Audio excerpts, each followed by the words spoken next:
Well, we are back at it again with HWH. For this instance, I would like to take a bit of a look at something different. We're not only outside again, which I reckon will not be possible for very long, as we not only have fall on the way, but also winter soon to follow. Not to mention, there has been some steam running out. So it is clear by now that as the time goes on, we're probably going to be nearing the end of the season and the franchise for certain. But while I will say, the same ditty follows, just like I've said before. With Nerf Secret revealed, the show might have ended, but the franchise had only just begun. And when I speak of the franchise in this case, Hot Wheels Hilarity's original show that started it all will be coming to a close by the end of this year, but the franchise itself will also branch out in a number of different ways. There, of course, are other series that I've started since then. In 2021, especially, I had started a series known as Under the Spotlight, which was inspired by the Acceleracers Meet the Cars section. It basically consisted of Hot Wheels cars being spun around, sort of like a Lazy Susan design, showcasing their attention and showcasing their details in many ways.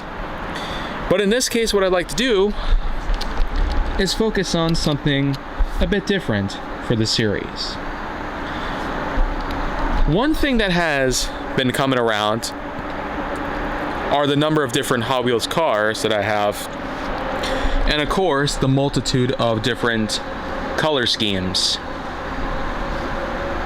Yeah, so basically, what we're gonna do here for today is talk about the different color schemes that Hot Wheels cars have donned over the years, and I'll get to showcase which ones I feel like go well with each model in particular. Okay, so as the color coordinations follow, we have 3 cars representing each color that I know of, pretty much. So there's yellow, red, orange, white, blue, black, green, and ultraviolet, which can range from magenta, purple, and pink. So we're gonna get started with the yellow grouping right here, which the first case, it's Surf Duty, which is a pretty good model that I have here, and I've only had for a few years since its debuted in 2023.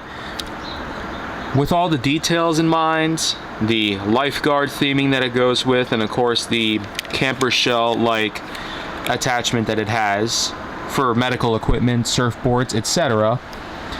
Surf Duty is a nice model to have around here. And this was one of the original colors that came with it when it first came out in 2023. There have since then been a few new colors added on to the model itself. So I feel like that yellow, black, and red go perfectly together in this situation because of the fact that it gives us the unique surfer vibe, and of course red sort of accentuates the likelihood of bloodshed on the beaches. So we don't typically go down this sort of dark path here, but it's at least worth mentioning. Next up is a Mercedes-Benz A-Class, which has been in Mattel's lineup for a while just as well, being released in 2019 when the A-Class itself was first brought on to the marketplace in Europe and also the United States. So, like Surf Duty, we have yellow as the main color, along with some black accenting, including a stripe along the hood. Some detail parts, of course, will include the license plate, logo, grille, headlights, taillights, and of course, the unique yellow band on the wheels. I'd say this also goes along pretty well here because I kind of get Bumblebee vibes, especially if we're talking Transformers Animated, which came out in the late 2000s, long before this car even came out. Finally, here's Time Tracker. I tend to like yellow on this as well, mostly because it is, believe it or not, one of the most common colors you can find Time Tracker in. And like the other two, there are some good color scheme add-ons to this as well. You have blue tinted windows, red wheels, as well as some more blue and red and black and white accents all throughout the sides. So not much to cover when we're talking top and bottom because it's the body and base that typically goes through like this. but the sides sure do have details beyond imagination. Also because, like I said, it's a common color you can find Time Tracker in, so not much more to say on that part. Moving on to the red though, we have ourselves the Mistretta MXR. One unique color that I feel like also accentuates this model here, and even though this was not the only color we've seen of Mistretta, it at least works in its own right. So, quite basic, but it still is pretty easy to find a Mistretta in the color red. Another model that I have here in red is a part of the ID series called Oval Drive. I find this to be a great color here because this sort of cherry hue that it takes on, very similar to that of a real-life sweet cherry, does play in nicely with the golden colors and the black and white that also accent it, to give it that unique stock car look to it. It's also a model in which that you can tilt the front bumper up and down so that you can race through loops.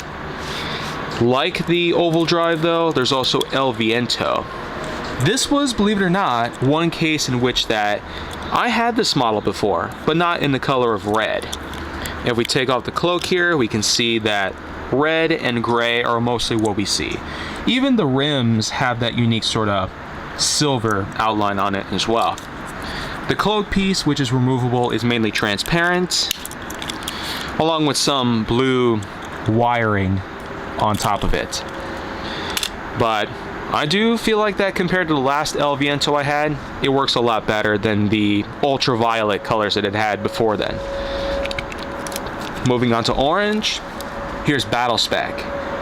Originally, Battle Spec was released as an Accelerations model in the colors of blue and orange, which Teku Racers was mostly a part of. In this case, this is not Teku related coloring, but it is the same kind of orange and blue that we expect to see on Battle Spec. Also, the rims are a bit different compared to its original release back in 2005. This particular release doesn't really have a copyright date on it, but it's a lot more recent in comparison. And I'd say orange and blue still go great on it, regardless of what version of Battle Spec you're looking for.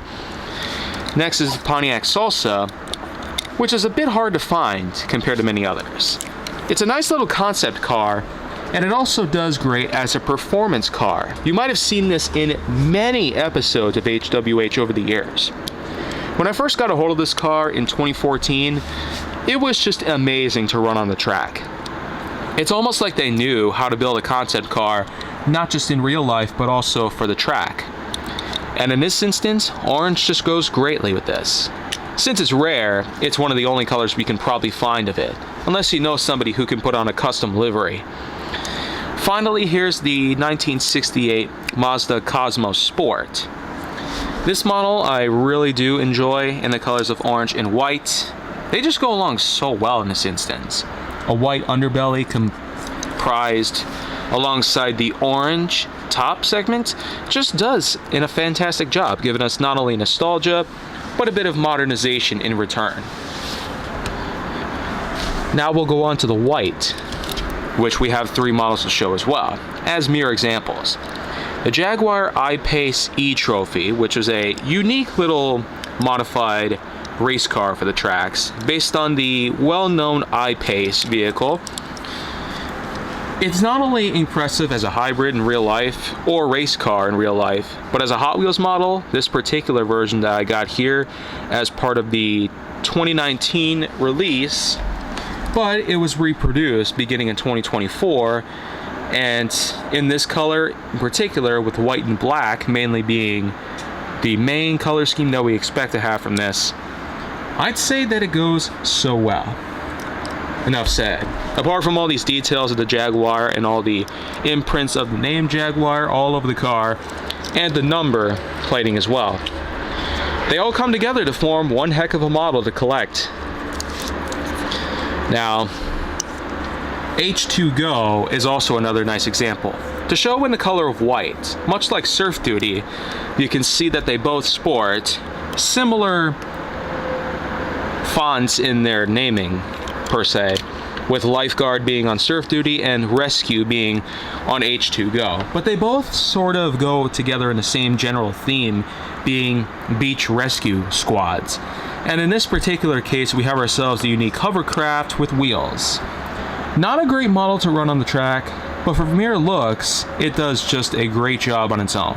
It's got two massive engines on the back of it, both of which are huge V10s, which give this a lot of horsepower. Also, the blue and red just go impressively well. There's a number of flags of the world that actually have the colors of red, white, and blue all over it. The last of the triage here that we have is a somewhat more recent model called Mighty K, which it came out in 2022 and does represent Japanese mini trucks. This one in particular does have some nice details on it, as it is with an imprinted skateboard in the bed, spare tire, toolbox, whatever. The details on this are just impressive. Just look at the back. Asada Tire Shop with a license plate, a tiny Hot Wheels logo in the corner, and of course the lights and turn signals. So they just do well. And the white color doesn't exactly make it as bland as one would have thought. So, what you can tell so far out of this whole thing is that we've gotten a considerable amount of models here to work with. And overall, a good 3, 6, 9, 12 cars are all accounted for here, but as you can see, we got 4 more groups worth. And you could say that I've saved some of the better colors for last. So let's continue on with the other half, and you'll get to see just how well each of these colors play off in my point of view. Now, why don't we go into the blue segment? 3 cars represent this particular matchup, and the first of which that I have here is known as the Chaparral 2D. Not very often do you find Chaparral models in Hot Wheels lifespan, but in this case, a 2003 model like this just does such a nice job. Not only as a collector's piece, but the sheer looks of it, apart from its dark blue coloring, as well as white and red, flames, Hot Wheels logos, and of course a number print 7 on the front and sides. It just does a great job keeping it all together. And I feel like that dark blue does a nice job accompanying the likes of white and red, just as I've spoken about with the white segments here, especially H2Go. Also, classic 5-spoke rims, in case that needs to be pointed out. Here comes a more recent model that we have here, Limited Grip, which, compared to most of the other blue models that I have here, this one is a bit basic here with a sort of matte finish, if the sheer feeling of it doesn't really give it away. It also is a bit of a sponsorship in its own right, known as Black Widow Exhaust. A fictionalized piece, of course. It's not exactly real. The numbers 12 are also visible on the sides, as well as a little motto along the tail end called The King of Sound. Yeah, kind of a company claim for Black Widow Exhaust. And you could say that Mattel does a creative job with creating lore and backstories for each of these models in particular, long before their release. Also, you gotta like how they're sort of bronze for the rims. So, this kind of matte blue finish does a nice job here, along with many other finishes, including the semi-pearlescent coat of the Bugatti EB110, which is another model that we've been waiting for a long time to get. But we're glad that we did, because in 2021, when the EB110 finally did come around, the Bugatti Veyron, Chiron, and other models out there of Bugatti were no longer alone. Also, because this particular shade of blue just is incredible. Enough said. Even though many of these models do have their own color schemes, it's still worth noting that some of them just happen to do better than others. Now we'll go to the black segment, in which we have ourselves the Gotham City PD edition of the 2007 Chevrolet Tahoe, which, as its age does imply, is almost 20 years old in its own right. But this particular GCPD look on it is relatively new, being about a few years old, and I got this as part of a 5-pack, along with a few other models. So, the kind of black coloring just does so well for the Chevrolet Tahoe, as it would do in real life when real squad cars happen to have the color black as a primary color Robo Race Robo Car is also another unique model. Just look at the shape of it. It's basically like a giant X that glides along the roads, or the track, depending on how you look at it. Also, this being a part of the Robo Race program, and also with this being a 6-year-old model being released in 2019, like a few others I have over here, you could say that Robo Race Robocar does a great job sporting black with the matte finish. And also with the yellow and white, they just do nicely, giving off a sort of Hornet vibe to it, with the yellow and black also being on that particular creature. And finally, here we go. Studebaker Champ is what we have for the last member of the black team here. As you can pretty much see, it's not at all an old model here, as it came out in 2022, but with black being its main color alongside red, bronze, white, they just do a great job blending together, especially when you think about the checkerboard stripes that don the center. Going to the green team now, we have the Volkswagen Brasilia, which is another model that I really like to collect here. The nice lime green coloring along with the flame detailings on the hood as well as the sides just do it outstanding here. I feel like that if they put some more detail, like the headlights and the logo and the grille, they probably would do a much better job here. But then again, this model is not that recent compared to most others. 14 years old compared to a few of these being only a few years old. But still, lime green just does a great job for Volkswagen models like this. Now we'll go on to dark green, or forest green, depending on how you look at it, with Hot Wired, which is much more recent than the Volkswagen Brasilia. With dark green, some orange on the decals, as well as the base entirely, they just do a great job blending together. And it also makes sense that green and orange, both being hybrid colors, as they're both made from primary colors coming together. That's why I feel that this is just a fantastic model to use on the track in this particular scheme. And we know Hot Wired has a few other color schemes as well. This one's probably the best so far. Finally, let's try Ratmobile. I feel like it does great in the color of green, even if it's not exactly accurate to the real animal, in which rats are typically gray, brown, or white.